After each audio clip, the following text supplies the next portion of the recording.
Welcome to the Concierge CPA. I'm Jackie Meyer, founder of TaxPlanIQ software. This is a podcast for accounting firm owners and influencers who are pursuing world-class service. Let's go, y'all. Hey there, I'm Dr. Jackie Meyer, CPA, and welcome to the Concierge CPA podcast. Before we dive in, here's something exciting. TaxPlanIQ users are saving their clients an average of $40,000 in taxes per taxpayer while selling large tax plans. TaxPlanIQ is the ultimate resource for tax advisors. With nearly 500 firms on board, we're helping advisors build skills, grow confidence, and connect with a vibrant community. Want to learn more? Visit taxplaniq.com/podcast for exclusive discounts, resources, and other things mentioned in this episode. Now, let's jump in. Welcome to the Concierge CPA podcast. I'm your host, Dr. Jackie Meyer, CPA. I have a very special guest. I feel like I say that every time because I love all my guests, but Amy Vetter has been a great mentor to me as we've grown TaxPlanIQ, and she has such a unique outlook on balance and peace in the work that we're doing, which is always great for us crazy A-type personalities. So we're going to welcome Amy in just a moment. Before we do that, I've got the new tax news segment that I have to go through. So, well, I don't have to, but I want to because it's fun. It makes taxes more fun, right? So number one, the IRS suspends enforcement of the Corporate Transparency Act. That's our BOI that makes us want to barf every time I hear that word. So it looks like we are good to go. One less thing off our plate. You won't be drowning in that paperwork. There is number two, a Senate vote to repeal the crypto tax reporting rule. I'm going to mispronounce the DeFi platform is I think what they were using, but the Senate voted like 70-27 to repeal a Biden-era rule that required certain cryptocurrency platforms to report transactions to the IRS. So just because reporting requirements are lax does not mean the IRS is not watching, but again, one less thing to worry about a little bit more. And let's see, what is my third one? I've got like three more that all seem really interesting. The GOP proposes a $4 trillion tax cut, but you know, who's counting? So Republicans are pushing for this massive tax cut, aiming to make it appear cost-free by using current policy baseline, whatever that means. So critics are arguing that it's like claiming your credit card bill is zero because you haven't opened the envelope yet. But you'll want to stay tuned as that kind of fiscal magic trick unfolds, right? So on to our lovely guest, Amy Vetter. Any feedback or thoughts on those news stories or any news that you think is important for our listeners to know today? Well, as a small business owner, I've been holding on the BOI thing, so. Yeah.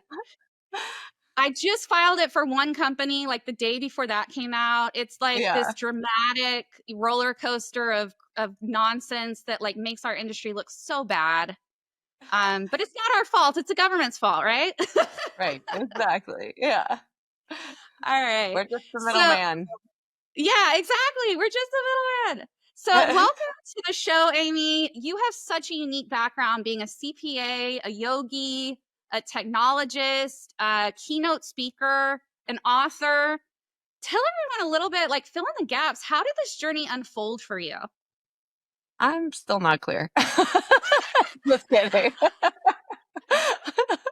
I certainly didn't picture this journey when I started in practice. And I started out at KPMG as an auditor.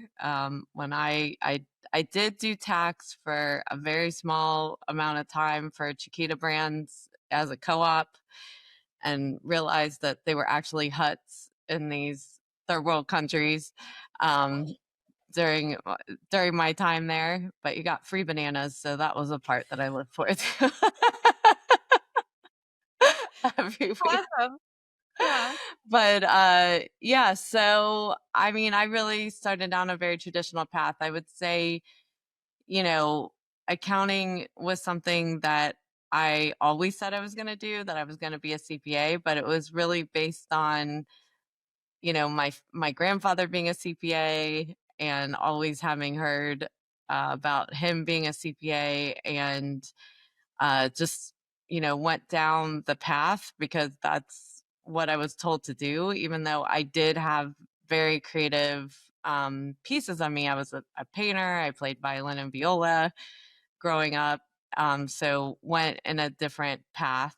And really in my 30s, I had made partner in a CPA firm, and had young children, and was just feeling probably what many people feel throughout this profession, that burnt out feeling of, is this it?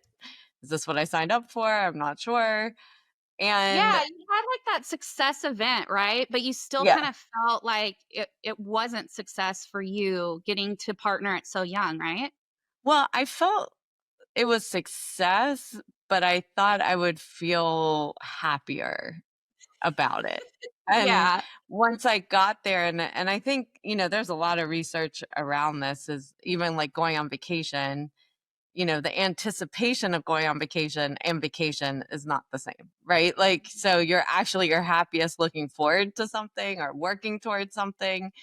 And once I got there, it really became a moment of reflection. I work with a lot of people over the years, and I think those moments, sometimes people run away, they quit, they, look, elsewhere instead of actually just sitting in the muck for a while, which is hard sure. to really assess why you're feeling the way you're feeling. And is it everything? What are the things you can control? What are the things you can't control? And what I realized is, I loved the impact that I was making for clients and small businesses, but Mhm. there were other parts of me that I had pushed down in my path there that I wanted to rediscover again. And that's really kind of how I went on this journey. When I was 18, did I ever think I would be a yoga teacher or teaching yoga? Absolutely not. Um, and, went on that path of really, just self reflection and self discovery. And over time, started realizing I could meld that into the workplace. And it's kind of led me to where I am today. Yeah, that's great. So today you have the B3 method. And so that's business, balance, and bliss. Did I get that right? Okay. Awesome. Yes. So, I mean, that's resonated with so many people. Bucket list item for me is to get probably yoga or Pilates certified eventually someday, because then it's going to force me to do the work and multitask and help others. But You definitely need another acronym after your name. yes, no, I don't. So, what inspired you to create the B3 method? Well, so it was interesting because one of the little things in yoga that they say is, just breathe, when you're, doing a yoga practice. And I remember in the beginning, like, I don't even get what they're saying. I kind of ignored it and just kept doing the poses until one day it just starts happening and you start noticing a shift in your body, or that's really the resetting of your central nervous system. And one of the things, kind of on that pivot time of my life, was, just exploration, is really noticing the things outside of my work, how they were affecting me outside of my work, and then how do I bring that inside my work so that I could feel that same way. And it's that sense of awareness of how does your body feel, and that you're allowing yourself to tap into those feelings in your body, or even the emotions in your body, or the thoughts in your body. Because so many of us just push, push, push through the day and don't take that time to evaluate how we're feeling, what we're thinking, how we're getting impacted, what our energy is like. And so, through that process, I was like, there's got to be a way to really create a model or a process where we can meld the two together and be able to find those moments in our day to reset to make sure that we're showing up intentionally. I know there's times I haven't shown up intentionally because you trigger off of something happening in the day. Right. And, the goal isn't that you're going to get to a final place. It's really Mhm. that awareness you start having of yourself where you just keep growing that. And when you show up in a way that you wish you hadn't, what would you do different?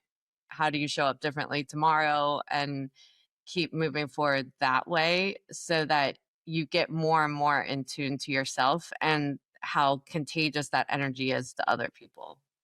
Yeah, that makes sense. What you just said kind of reminds me of like the just simple concept of like kicking your day off right. I used to really resist being like, okay, I'm going to do my meditation prayer first thing. I'm not a morning person, but by doing that, your day tends to naturally like just unravel from there. And so like today before we start recording, I mentioned like this is the third like podcast episode I've done. And so I feel very scatterbrained at this point in my day. But thankfully, this morning I did that prayer meditation. I feel so much better for it. And so are there other kind of practical steps like that, like simple practical things that you found really help people to find that balance in life?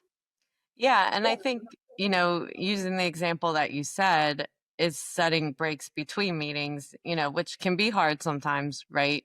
Yeah. But the thing is being really cognizant of time and protecting your time and putting boundaries around it, not letting other people run your day. Mhm. Because the thing about meetings is people will take you up to the last second if you give it Oh, yeah. to them, even if Yeah. they're repeating themselves. So it is important. Like, can you condense it? Can you keep it to an agenda? Can you make it really clear what that's about? So you have 5 or 10 meetings before the next meeting to reset and not be bringing the energy from one meeting into another.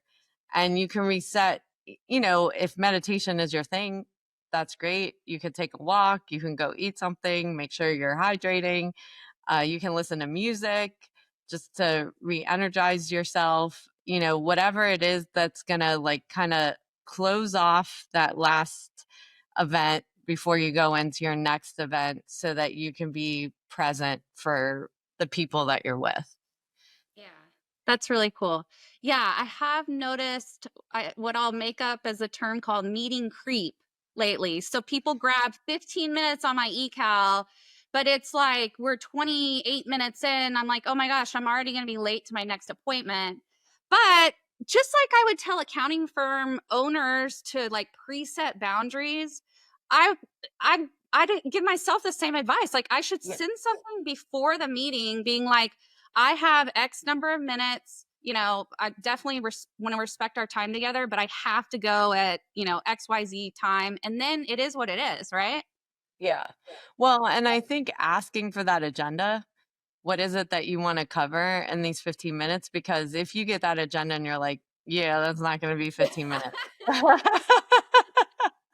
We're going to cover one of these things, then just letting them know we'll probably be able to get you want to pick one of these things to talk about, so that we make sure to cover that. And if we need to schedule more time another time, definitely do that. I think what it comes down to, what I see so much in coaching and helping other people be able to kind of create new patterns and habits is we're afraid to communicate. We're afraid to speak up Mhm. and, That's what gets us in not really trouble. say what we need. And, at 10 minutes, even if that person is talking nonstop, is saying, just want to let you know we have 5 minutes left. So what is it that you want to make sure we cover before the end of this meeting? I do have a hard stop, and that's not rude. It's just making sure that because like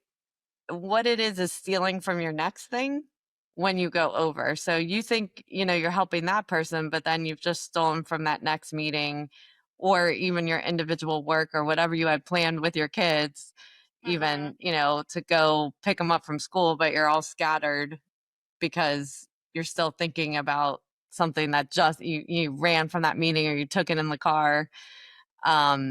because it just wasn't finishing. So it is really, really important to learn how to communicate in a way that is respectful, but also protecting your boundaries as well. Yeah. And it ends up hurting us in the hurting them and us if we don't communicate those boundaries up front, because then at that 28-minute mark after the 15-minute call, I'm like in the car driving. I'm like, well, I gotta go, guys. Talk to you later. Bye. Which is Yes. pretty rude compared to me giving them a 5-minute warning or something like that. Yeah. And what for me, I'm like, I don't know if I personally am the type to be like, I've got 5 minutes left, we better go. But workaround, focus on other people that have that strength. So I know my assistant Lauren would totally do that for me, right? So if you can't do the boundary yourself, just put it on someone else. Yes. No, it's true. I mean, and I think it's important too, even in giving feedback to others or communication, where you know your strong suits are and where other people's gifts are, not feeling like you have to be the one to do all of that. Like, to be really, this comes back to awareness, self-aware of what you're good at, what your gaps are, not feeling insecure about that, just knowing that, you've got the people around you that can offset your gaps so that someone gets the right experience. Yeah, for sure. Okay, I love the mini coaching session we just went through. Thank you for that. I'll send you payment later. Um, So let's switch gears a little bit and talk about your day to day, what you're focusing on right now. I know you kicked off a coaching program that I want to make sure people are aware of because it seems to be having some really great impact on people. But then also, you do a lot of speaking. And you've kind of created a really interesting way to look at tech and kind of put different tech products together for people to understand how the heck you even use these systems and softwares and processes. So let's start with the coaching program, and then let's go into the software stuff. Yeah. So, like you said, I do a lot of speaking at conferences, on webinars. And one of the things that we wanted to do is to make sure that there was a place for people to go if they wanted to go deeper in their own learning, breaking their own patterns, and so forth. So, we do have a number of group coaching courses. One is all about finding balance. So, where you're having trouble setting these boundaries in your life so that you're not working all the time, feeling overwhelmed as well.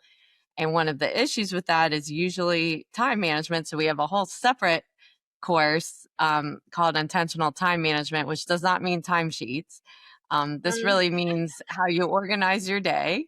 Um, and like Jackie was even talking about, like, what are the things that bring you energy, when she said she does the meditation and prayer at the beginning of the day, because if she doesn't, the energy she has throughout her day is different. It's identifying those things that are really important to showing up in the way that you intend, but also really being brutally honest about your own work styles and delegation, and where you're multitasking, and I say that in quotes, versus monotasking. So all of those things we cover to help you break some of those patterns and create new habits so that you can find balance. And then we also have breakthrough coaching, where if you want to do a longer session where it's just about health, just about finances, just about brand or joy, we have 90-day sessions where we meet as a group, and also you have individual one-on-ones to do that as well. So those are, programs that we've developed over time so that you have a more structured process to break these habits and feel better. So when you create those resolutions, we're giving you a way to maintain them. Hey, it's Dr. Jackie. Are you enjoying today's episode? If you are, here's how you can support the podcast. Like, share, and subscribe to the Concierge CPA podcast to help us reach even more listeners. Continue the discussion and connect with other accounting professionals in the Accounting Firm Influencers Facebook group or follow me on LinkedIn. Thanks for listening, and now let's get back to the show. Awesome. Yeah. And you're a huge proponent of advisory. I mean, that's why I think we've really bonded, is because we both believe so strongly in it. If someone's still on the fence about moving to advisory, what advice would you give them? So I started my own advisory practice, probably mid to late 20s, had my own business, and it really wasn't called that at the time. It was just outsourced bookkeeping, controllership, CFO. But for me, like I said in my story, I had grown up with a family of entrepreneurs. But one thing that I saw was that there was the struggle to understand, and I really call accounting the language of business, right? Like, Mhm. we're very fortunate to understand how numbers work, but most people are not. And so I wanted to be that kind of, I would call it at the time, like the doctors that used to have, home visits where, you're the Right, person that, concierge. yeah, yeah, that you're the person um, that would give them the time to answer the questions. Because I think, we see it all the time. And this is a big reason why to move to advisory and tax is because we're so overloaded with deadlines and compliance work to do. There's so many questions our clients have that we're not making time for them because we're locked into, the work that they've signed up for. Yeah. But they want the time with us. They have the questions. And so that became such meaningful work for me because you could see the impact that it was making on their businesses and them personally as well. And that is really, with tax advisory, the same thing is people just, think of tax as something you have to do every year instead of like what you can control versus what you can't control. And when you move into the advisory side, like the impact that you make on a person or a business because you spent the time with them and were able to give them the kind of value that they're looking for from an expert like you that they would never be able to do on their own. And I say that too with technology, right? They could try to buy TaxPlanIQ or any of these other applications, but they don't understand what's spitting out of it Mhm. or how to make an impact of it. So we're this really helps us to be able to elevate our expertise and make a true impact and feel purpose in the work that we're doing. Yeah, I love that. There's a lot of different things you can focus on between it, you know, really skyrocketing your revenue. But at the end of the day, most of us really just want better relationships in a field that we're purposeful. And so I think it's really important to focus on that. Like it really does bring that purpose into the work. I mean, I had a similar story in my own CPA firm, and I called it a concierge accounting service, and it was so fulfilling. And it's hard to describe sometimes how fulfilling it was. So I think you did a really good job there. Okay. Kudos to you, Amy. But yeah, so another aspect of this is the tech. And full disclosure, TaxPlanIQ is a part of this program with Amy Vetter, where she advocates for the technology that she thinks is kind of the future of the profession. So tell everyone more about that. Yeah, so one of the things, through the work that, on the other side of things, the business side of things, I've done a lot of work helping CAS practices, CFO advisory practices, tax advisory practices, to be able to restructure their businesses. And we do have a whole nother course where we help people with that business strategy. But over all the years of speaking on this and doing the work and the consulting, the technology is so confusing to most accountants, and we're probably utilizing 10% of what most of this technology offers, because we basically take it and replace the work that we're doing and just do the same thing we've always done with that application.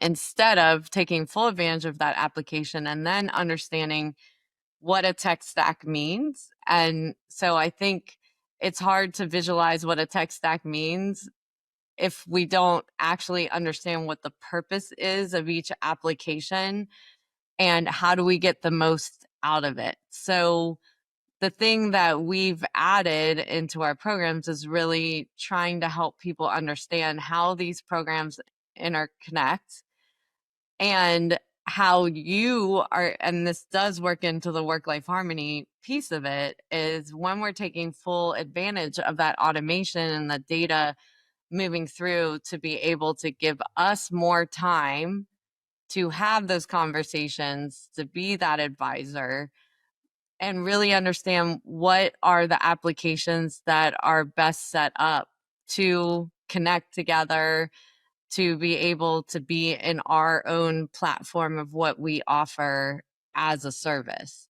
But so many times we kind of lead with the compliance, and we lead with maybe what we're certified in, but not really truly understanding, like, what is it we're trying to, like, if we step back from everything, coming back to the purpose piece of this, what are we trying to do at the end of the day?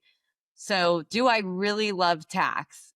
Yes, I really love tax. However, the tax compliance is making me crazy. The hours are crazy.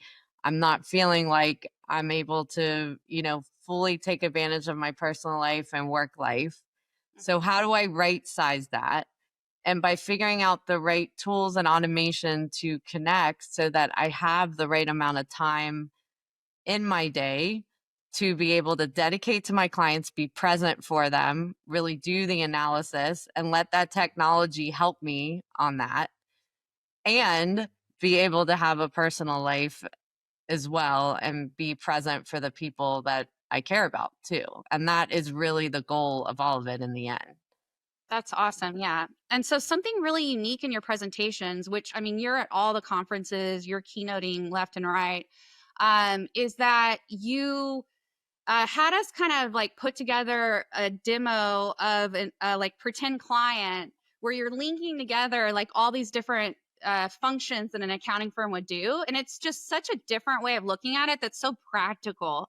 And it's been really impactful, I think, with your attendees, right? Yeah, I think people have been able to visualize better why you're using different applications as well. Not just individually trying to solve for one issue, but not understanding how it impacts the rest of the process.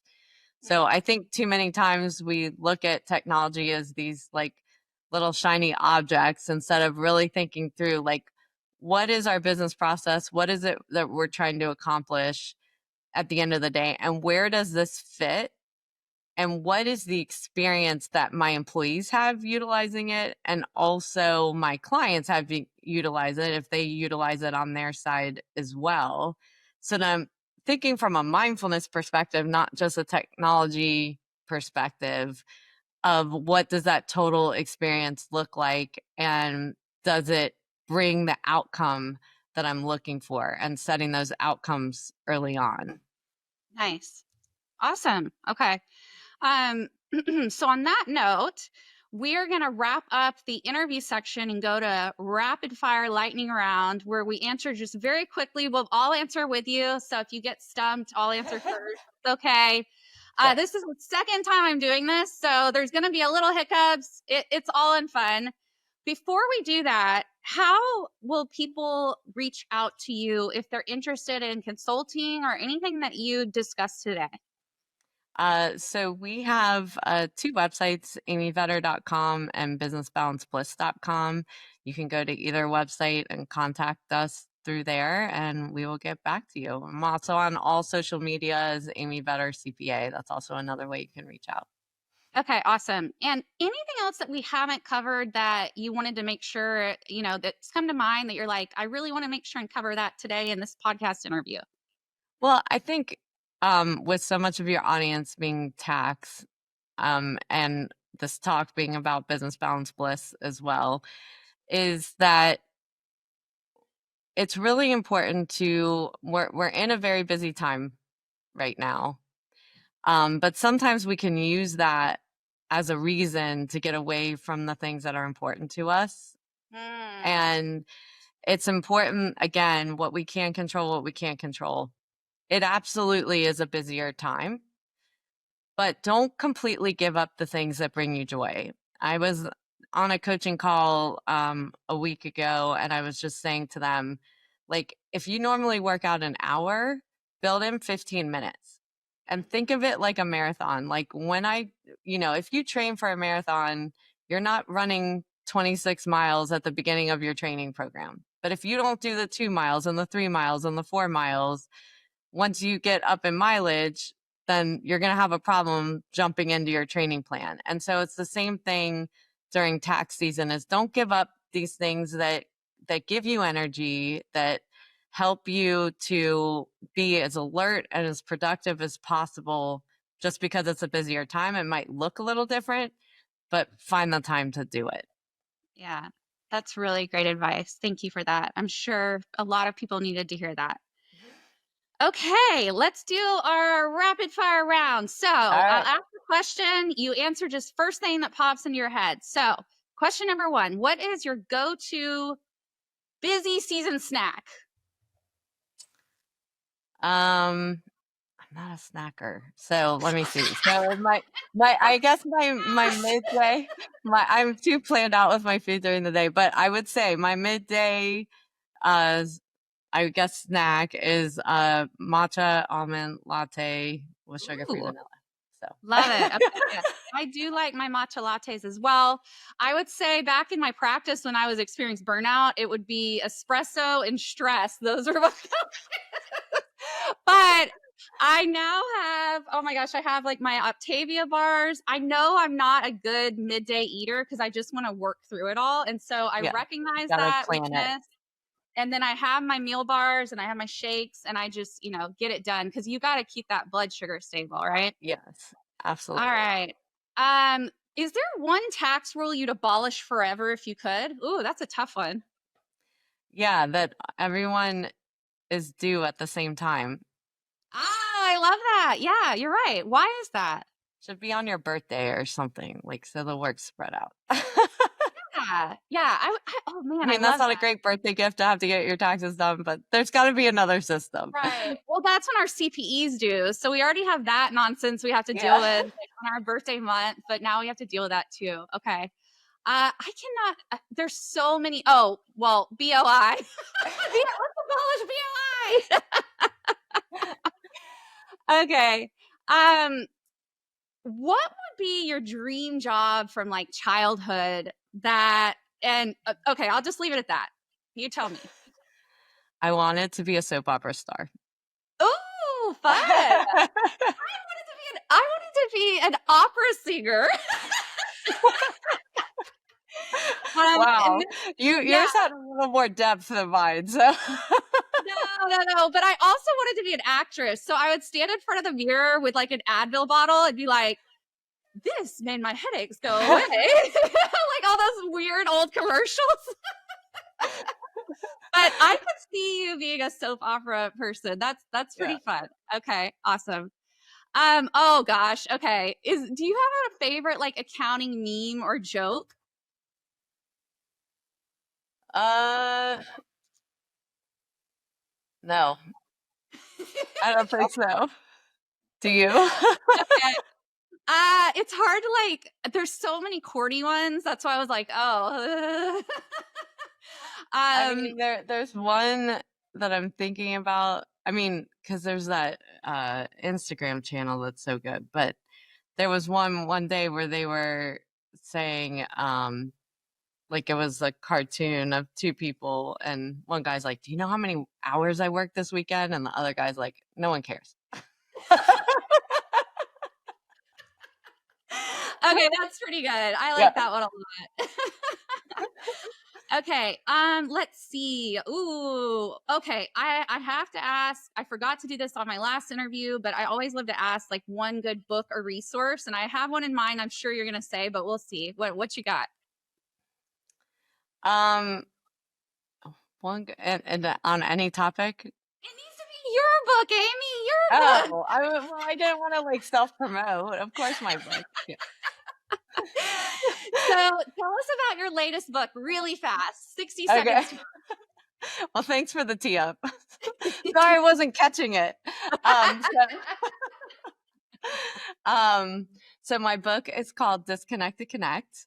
Tap into the power within you to create the life you desire. And so it is a very personal journey book that talks about my life story, but also the tools that I have learned over time to really assess belief systems and generational patterns, as well as, creating new habits and things that serve you in your life and how to think about it. And it's really built in the way so that you build in your own stories as well and are able to come to your own epiphanies with it too. So thank you for the plug. Yes. Yeah, no problem. No problem. Okay. Favorite yoga pose? Savasana. Okay. I already forgot. It's like I think it's the tree where you put. Yeah, I like that one. Okay. Favorite conference? Oh, there's so many good ones. I really love AICPA Engage. I think that's always a great one. Fun one. Yeah. This year I'm going to be at Tri-Merit and Bridging the Gap conference, and I was there a couple years ago. I thought that was a great conference. I think CPA America does great conferences as well. Yeah, but there's so many. Awesome. Yeah, there's a lot of really good ones. Oh, I don't know. It changes every year because like a new one comes out and then you're like, this is so exciting. I think Engage does have a really cool vibe and it's like a really good big group. And so you can learn a lot just like hanging out. Like last year, I didn't even register for the conference and I hung out at a cabana with a bunch of other like thought leaders or whatever. And I just learned so much, like just talking to people, So there's so many different disciplines there, which is the ones that you can really like connect one-on-one with people, I think are the best for sure. And I think they've done a really good job with a lot of conferences to do that. So yeah. Mm-hmm. Okay. I'm letting you off the hook. We're done with lightning round. I don't know how well I did on this, but you did excellent. I'm going to give you 100 out of 100. Okay, well, thank you. Okay, cool. So on that note, we're going to wrap up for today. Amy, thank you so much for your time. It was such a pleasure. And I hope that our listeners had a lot of fun and that everyone has a very blessed day. So take care, y'all. I appreciate you listening all the way to the end. It truly means a lot. As a thank you, I'd love to give you a free gift, my value pricing calculator and proposal workbook. This tool has helped tax advisors create 8-figure tax plans and save over $1 billion for their clients. You can now download it at TaxPlanIQ.com/ROI-method. Thank you for being part of this journey, and I'll see you next time on the Concierge CPA podcast. Take care, y'all. Thank you for listening to the Concierge CPA, hosted by TaxPlanIQ. We believe that every person has a unique message that can positively impact the world. If you are a successful accounting firm owner or influencer who would like to be on this program, please visit JackieMeyerCPA.com, JackieMeyerCPA.com to apply. Please share this on social media and rate us so we can continue our good work. Join our Facebook group called Accounting Firm Influencers, or connect with me on most platforms under Jackie Meyer CPA. Thanks for being accountable to transforming our industry today.